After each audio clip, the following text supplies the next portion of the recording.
وہ لہراتا نظر آتا قوم کی دو حیثیتیں ہیں، ہے حزب ہماری ایک حیثیت ہے انفرادی، ویکتیگت، انڈیویجول،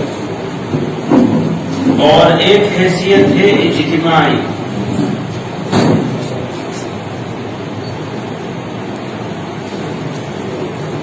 کچھ ذمہ داریاں ہمارے اوپر انفرادی ہیں اور کچھ ذمہ داریاں اجتماعی ہیں۔ انفرادی ذمہ داری خود کے کھانے پینے کا، کپڑے کا، اور خود کے اچھے کاموں کا، جس میں عبادات بھی ہیں، عقائد بھی ہیں، معاملات بھی ہیں، کہ آپ کا عقیدہ کیا ہے، اس پہ رہنا، آپ کے معاملات کیسے ہیں، آپ عبادتوں میں کیسے ہیں۔ دوسرا ہے اجتماعی معاملہ،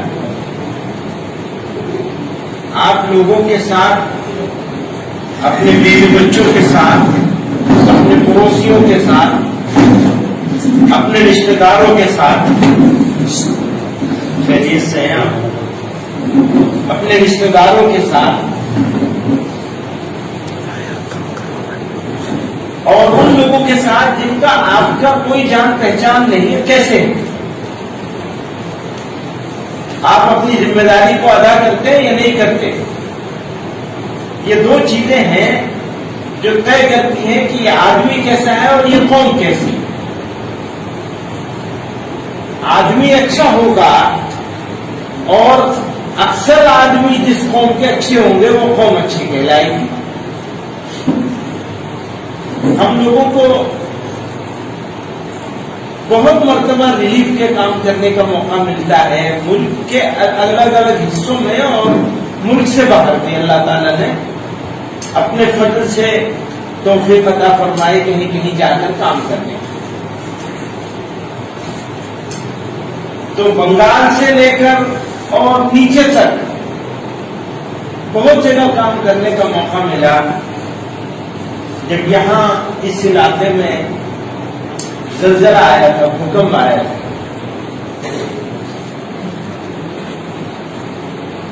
تو ہم ٹرین سے یہاں آئے تھے تیسرے دن، بیچ کا ایک دن ہوا تھا، یعنی ہم 26 جنوری کو یہ حادثہ ہوا تھا، 28 کو میں یہاں آیا تھا، تو کسی کو نہیں جانتا تھا۔ ہمارے ایک ساتھی نے کہا یہاں نور محمد دائمہ صاحب رہتے ہیں، جمعیت کی جنرل سیکرٹری ہیں، ان کے گھر جانا ہے، تو گھر بھی نہیں جانتے تھے ہم، اور ٹیلی فون وغیرہ کوئی رابطہ نہیں تھا۔ آج دوپہر میں ان کو سنا رہا تھا دائمہ صاحب کو کہ اس دن انہوں نے مجھے دیکھا، یہ کچھ چاول پکا رہے تھے بانٹنے کے لیے کہ لوگوں کو گھروں میں پہنچائیں گے، اپنے گھر کے باہر بڑی دیگ میں چاول پکا رہے تھے۔ انہوں نے مجھے دیکھا تو ان کے چہرے پہ ایسے خوشی آئی تھی، اس کے بعد سے وہ خوشی میں نے ان کے چہرے پہ نہیں دیکھی۔ وہ موقع ہی ایسا تھا، ان کو امید ہی نہیں تھی کہ پہنچ جائیں گے۔ قصہ جو میں سنانا چاہتا ہوں وہ یہ ہے کہ ڈاکٹر مالی صاحب مرحوم نے جمعیت کے طرف سے کیمپ لگا رکھا تھا وہاں بھوج میں، تو بھوج میں ہم لوگ جایا کرتے تھے، میرا کچھ دن یہاں قیام ہوا تھا، تو لوگ جس کو لائن میں جس لائن میں لگا دیا وہ اس لائن میں لگا رہتا تھا، اور 2 گھنٹے کے بعد، 3 گھنٹے کے بعد، کبھی 1.5 گھنٹے کے بعد اس کا نمبر آتا تھا، معلوم ہوا کہ سامان ختم ہو گیا۔ نہ کبھی کسی کو لڑتے ہوئے دیکھا، نہ کسی کو غصہ کرتے ہوئے دیکھا۔ اس میں مسلم بھی ہوتے تھے، غیر مسلم بھی ہوتے تھے، مرد بھی ہوتے تھے، عورتیں بھی ہوتی تھی، بچے بھی ہوتے تھے۔ یہ میں نے کبھی نہیں دیکھا کہ کسی نے وہاں لائن توڑی ہو، کسی نے نظام توڑا ہو اور کسی نے غصہ کیا ہو۔ جو پورے بھارت میں، پورے انڈیا میں کبھی کسی جگہ ایسا ڈسپلن میں نے نہیں دیکھا جیسا وہاں دیکھا۔ یہ اس علاقے کی تعریف ہے، مہمان نوازی۔ تو لوگوں کے مکان ٹوٹے ہوئے تھے، اور جو سامان ہم لوگ کھانا کھا رہے تھے وہ بھی ریلیف والا کھانا کھا رہے تھے. بازار میں کسی کے پاس اگر 10 لاکھ روپے بھی ہوں تو 1 کلو آٹا خریدنا چاہے آٹا نہیں مل سکتا تھا, وہ تو سب ختم ہو گیا تھا نا. جو سامان مجبور آدمی کو مل رہا ہو وہی سامان کام کرنے والے لوگوں کو بھی کھانا پڑتا تھا. آپ سمجھ رہے ہیں میری بات؟ اور ہمارے لیے وہ کھانا جائز نہیں. بعد میں اس کو پھر ایڈجسٹ کیا گیا مفتیان کرام سے معلوم کر کے, احساس بھی بعد میں ہوا کہ ارے یہ تو ہم غلط کر رہے ہیں, ہم تو کھا ہی نہیں سکتے یہ کھانا, لیکن وہاں خریدنے کی کوئی گنجائش نہیں تھی. اس حال میں جب ایسا حال ہو پورے علاقے کا تو ہم لوگ گئے کوڑرا کے علاقے. اب آپ یہ دیکھیے کہ وہاں پر کھانے کے لیے کچھ نہیں ہے, یا کچھ ہوگا بھی تو کچھ وہ علاقے میں ایسے حالات سے تھوڑا مختلف تھے وہاں کے حالات.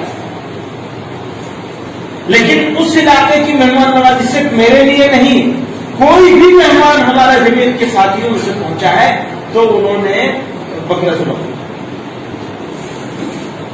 غریب لوگ بکری چلانے اللہ نے دل بڑھا کے رکھا. یہ 2 مشاہدے اس علاقے کے ہمارے شروع کے دنوں میں ہم نے دیکھا. بعد کے دنوں میں حالات بدلتے ہیں, یہ دیکھا کہ بھئی یہ خدمت کر رہے ہیں تو پھر لوگوں کے دل میں محبت پیدا ہو گئی, بہت سے لوگ کرنے لگے. لیکن اس علاقے کی یہ خصوصیت ہے. تو اللہ تعالیٰ نے دل میں یہ بات ڈالی اور ایسے حالات ہوئے کہ ہمیں یہاں کام کرنا چاہیے. اب یہاں آئے کام کرنے کے لیے, وہ نہیں آئے نا, کملیش بھائی نہیں آئے, ان کے والد تھے یہاں. ہم تو کسی اور سامنے والے اس میں ہوا کرتے تھے, انہوں نے کہا نہیں ان کو یہاں سے بھائی 1 مہینے میں تم خالی کرو.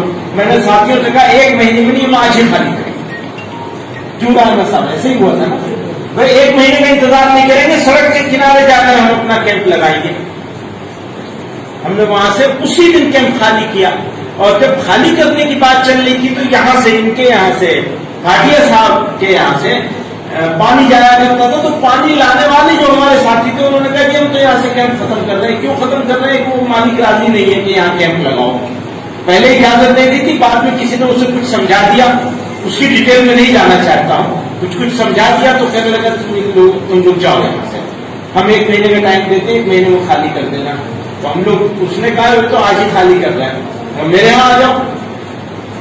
بچے ان کے ہاں ہم لوگوں نے کیمپ لگا لیا, اور پھر اللہ نے یہ زمین دلوا دی, ان کے دل میں ڈال دی بات. مولانا حکیم الدین نے ان سے بات کری, انہوں نے کہا لے لو.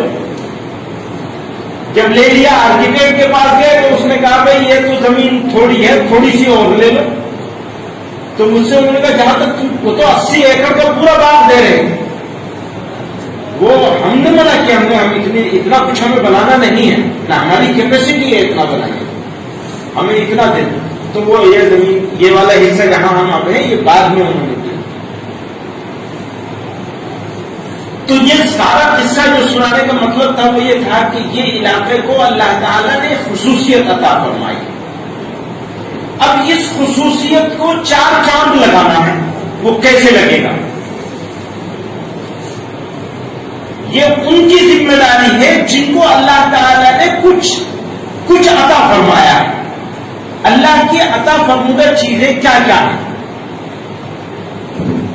ایمان ہے, بحیثیت انسان ہونے کے عقل ہے, سمجھ ہے, علم, مال ہے. یہ چند چیزیں ہیں جو اللہ تعالیٰ کی میں نے گنائے, ورنہ تو بے شمار ہے اللہ کی نعمت. اب جس قوم میں اتنی ساری خصوصیتیں پہلے سے موجود ہوں, اس قوم کو اگر ہم علم کے زیور سے آراستہ کرنے میں کامیاب ہو جائیں تو وہ قوم اس ملت اسلامیہ ہند کے لیے ایک تراشا میں ہیرا بن سکتی ہے یا نہیں بن سکتی؟ بے شک. یہ سوال ہے. پچھلے 20 سالوں کی محنت ہے یہاں پر, لیکن اس محنت میں ہم اللہ کا بہت شکر ادا کریں, ہم اس قابل نہیں تھے کہ اللہ نے یہ کام لے لیا. لیکن ہمیں اس کے ساتھ ساتھ اپنا محاسبہ کرنا ہے کہ جو ہم ڈلیور کر سکتے تھے کیا وہ ہم نے ڈلیور کیا ہے؟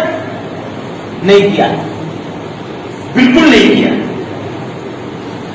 جو ہمیں کرنا چاہیے تھا وہ ہم نہیں کر پائے. اب یہ دیکھنا ہوگا کہ اس میں کمی کس کی ہے. کیا 100% ہماری کمی ہے یا کچھ آپ کی کمی ہے اور کچھ ہماری کمی ہے؟ ہو سکتا ہے 100% ہماری کمی ہو سکتا ہے 100% آپ کی کمی ہو. ادارے کے لوگوں کی بات کر رہا ہوں, نور محمد رائمہ صاحب کی بات کر رہا ہوں, حاجی عبدالرزاق صاحب کی بات کر رہا ہوں. آپ صرف اجرک پور کے ذمہ دار نہیں ہیں, آپ پورے کچھ کے ذمہ دار ہیں. اور اگر یہ سمجھتے ہو یہ صرف پنجاب کے تو غلط سمجھتے ہیں. پروردگار عالم نے جو نعمتیں ہمیں اور آپ کو دی ہیں اس کے بارے میں ہم سے اور آپ سے سوال ضرور ہوگا. مال کے بارے میں سوال ہوگا, آپ کی کیپیسٹی کے بارے میں سوال ہوگا. آپ کی کیپیسٹی چندہ دینے سے ختم ہو رہی تھی؟ نہیں. چندے کے ساتھ ساتھ آپ کی جان بھی لگنی تھی یا نہیں لگنی تھی؟ ہمارے پاس دو چیزیں ہیں, جان ہے, مال ہے, علم ہے. ہماری صلاحیت ہے. اس صلاحیت کا ہم نے کتنا استعمال کیا اس قوم کو اوپر اٹھانے میں. جیسی قوم اجرک پور کی ہے ویسی قوم انجان کی کیوں نہیں بن سکتی؟ اجرک پور کے لوگ جو بات کہتے ہیں سچ کہتے ہیں. مجھ سے ایک غیر مسلم نے کہی یہ بات, جو اجرک پور والوں کے ساتھ ڈیزائن بنانے پر جو لوگ کام کرتے ہیں, انہوں نے کہا اگر مسلمان سارے ملک کے ایسے ہوں تو اس ملک پر راج کریں. وہ غیر مسلم کہہ رہا, کیونکہ جو بات یہ کہہ دیتے ہیں اس سے ہٹتے نہیں ہیں. اجرک پور والوں کے بارے میں کہا تھا, پہلے سے کچھ اور ہوتا تھا, دھمڑتا. اسی زمانے میں کہا تھا, دلی میں بیٹھ کے کہا تھا. بڑے ڈیزائنر تھے وہ مسلمان نہیں تھے. انہوں نے کہی تھی مجھے جیسے یہ لوگ ہیں اگر ایسے مسلمان ہو جائیں تو پرابلم ختم ہو جائے گی ملک سے. یہ کسی اور نے نہیں کہا تھا, کسی غیر مسلم نے کہا تھا. یہ لوگ جو معاملہ کرتے ہیں وہ صداقت کا معاملہ کرتے ہیں, بول دیتے ہیں تو اسے پورا کرتے ہیں. جو بول دیتے ہیں اسے پورا کرنے کی کوشش کرتے ہیں. پورا تو اللہ نہیں کروانے والا ہے, انسان کا کیا اختیار ہے. واپس آتے ہیں, ابھی کچھ بگڑا نہیں ہے. ہمارے بچے ہماری مستقبل کی ضمانت ہیں. اگر یہ بن جائیں گے قوم بن جائے گی, یہ نہیں بنیں گے قوم برباد ہو جائے گی. اپنے ہاتھ سے اپنی نسل کو ہمیں بنانا ہے. بنانے کے لیے کن چیزوں کی ضرورت ہے؟ دو ہی چیزوں کی ضرورت ہے, تعلیم اور تربیت. پڑھانا اور ایک اچھا انسان بنانا, مالدار بنانا نہیں ہے. شاندار گھر بنا کے اولاد کو دے دینا یہ کمال نہیں ہے. ایک اچھا انسان بنا دینا کمال ہے, یعنی بنا دینے کی کوشش کرنا یہ کمال ہے. انسان اچھا کیسے ہوگا؟ شاندار گھر, شاندار گاڑی, اچھے کپڑوں سے اچھا انسان ہوگا یا اچھے رویے سے, اچھی بات چیت سے, اچھے عمل سے اچھا انسان ہوگا؟ سمجھ لیجیے, جو آدمی سچ بولتا ہے دنیا میں اسے کوئی ذلیل نہیں کر سکتا. بے شک کبھی ذلیل نہیں کر سکتا. آدمی کی بات کر رہا ہوں, قوم کی بات نہیں کر رہا ہوں. اگر قوم سچ بولنے والی ہو جائے تو پھر کہنا ہی کیا ہے, وہ تو سرکردار ہو جائے گی اقوام کی. جو آدمی کو عزت چاہیے اس کو سچ بولنا پڑے گا. سچ بولنے سے کبھی کبھی نقصان بھی ہوتا ہے, اسی لیے کہتے ہیں ہر سچ بولنا ضروری نہیں ہے, لیکن جھوٹ سے بچنا ضروری ہے. وہ اور اونچا معیار ہے جہاں ہر سچ بولنا ضروری سمجھا جاتا ہے. ہم یہ نہیں کہہ رہے, ہم یہ کہہ رہے ہیں اپنے بچوں کو ایسا بنا دیجیے کہ جھوٹ سے نفرت ہو جائے. بس سچ بولنے کا ٹھیکہ لینے کی ضرورت نہیں ہے, پر جھوٹ بولنے سے بچنے کا فیصلہ ہو جائے کہ جھوٹ نہیں بولیں گے کسی میں. تو یہ ہے تربیت, ایک اچھا انسان بنا دیا جائے. تو میں اس ادارے کے بارے میں بھی مولانا حکیم الدین صاحب سے بہت کئی مرتبہ یہ بات ہو چکی ہے. بھائی اس ادارے کا جو معیار ہونا چاہیے وہ معیار ہے یا نہیں ہے, یہ سوال ہے. بلڈنگیں ہیں یہاں, ابھی بلڈنگوں میں کام بھی چل رہا ہے آج کل, اور الحمدللہ کچھ کے لوگوں نے اس کو کچھ حصہ بھی لیا ہے, ماشاءاللہ لیا ہے. اور تھوڑی سی توجہ ہوئی تو بچوں اور بچیوں کا رزلٹ پہلے کے مقابلے میں ڈبل ہو گیا. لیکن آج بھی جیسا ہونا چاہیے ویسا نہیں ہے. اب یہ سال تو ہمارا بیکار ہی چلا گیا. تو میں یہ ذمہ دار لوگ یہاں سارے بیٹھے ہیں اس علاقے میں، یہ کہہ رہا ہوں، ذمہ دار لوگ سب یہاں بیٹھے ہوئے ہیں اور آپ کو ایک پلیٹ فارم موجود ہے، ایک ادارہ موجود ہے. آپ کے پاس آپ کے قوم کے کچھ بچے، کچھ 100 بچے ہیں موجود. کام کو کہیں نہ کہیں سے شروع کرنا ہے. ہماری ذمہ داری حالات بدلنا نہیں ہے، ہماری ذمہ داری کوشش کرنا ہے. بدلنا تو اللہ تعالیٰ کے ہاتھ میں ہے، وہ اس کا فیصلہ ہوگا تو کوشش میں رنگ ڈالتے ہیں. ہمارے پاس مثالیں موجود ہیں. میں نے ان کے گاؤں کی مثال دی آپ کے علاقے میں. میں نے آپ کو میں بھوج کا قصہ سنایا، کچھ نہیں بھوج کا قصہ سنایا جو میں نے خود دیکھا، بار بار دیکھا ہے. ہم لوگ یہاں جو کیمپ تھا وہ ریلیف تقسیم کرنے کا نہیں تھا، وہ ایک طرح کا گوڈاؤن تھا. سامان یہاں آتا تھا، پھر 12-15 گاڑیوں میں بھر کے یاد ہوگا صاحب، وہ بھیجا جاتا تھا الگ الگ کیمپوں میں، الگ الگ دیہاتوں میں، جہاں سے تقاضے آتے تھے وہاں بھیجا جاتا تھا. وہ مستقل کیمپ چلتا تھا. یہاں شروع میں کھانا پکا کے دیا گیا، بعد میں راشن دیا گیا. وہ قصہ میں نے سنا ہے آپ. ورنہ ہم ایسی جگہ جانتے ہیں، میں نام نہیں لوں گا، جہاں ہمیں ریلیف کا سامان تقسیم کرنے کے لیے پیرا ملٹری فورس کو بلانا پڑا تب تقسیم کر سکے ملک کے کسی اور حصے میں. اور یہاں کسی کی ضرورت نہیں. جس کو جہاں کھڑے ہونے کو کہہ دیا وہاں کھڑا ہے، اور نہیں بھی ملا تو بھی وہ صابر و شاکر. تو یہ قوم بنی ہوئی قوم ہے. تھوڑی سی توجہ کرنے کی، تھوڑا سا اس کو انہینس کرنے کی ضرورت ہے. بس بہت آگے نکل جائے گی. وہ پوری دنیا میں مثال ہوا کرے گی کہ بھائی وہاں جا کے دیکھ لو، انجار جا کے دیکھ لو. انجار کیوں نہیں بدل سکتا؟ پھر تک ضلع کیوں نہیں بدل سکتا ہے؟ جبکہ ہمارے پاس اتنے سب اہم ذمہ دار لوگ موجود ہیں جو فکر مند بھی ہیں اور طاقتور بھی ہیں. اللہ نے سمجھ بھی عطا فرمائی ہے، دین بھی عطا فرمایا ہے، ایمان تو دے ہی دیا ہے الحمدللہ. اللہ تعالیٰ ایمان پہ رکھے اور ایمان پہ موت. آمین.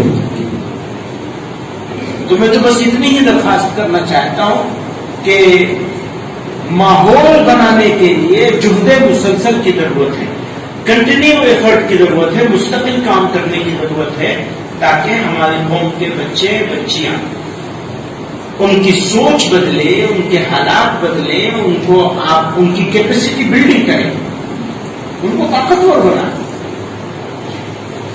تعلیمی طور پر بھی اور تربیت کے ذریعے سے بھی.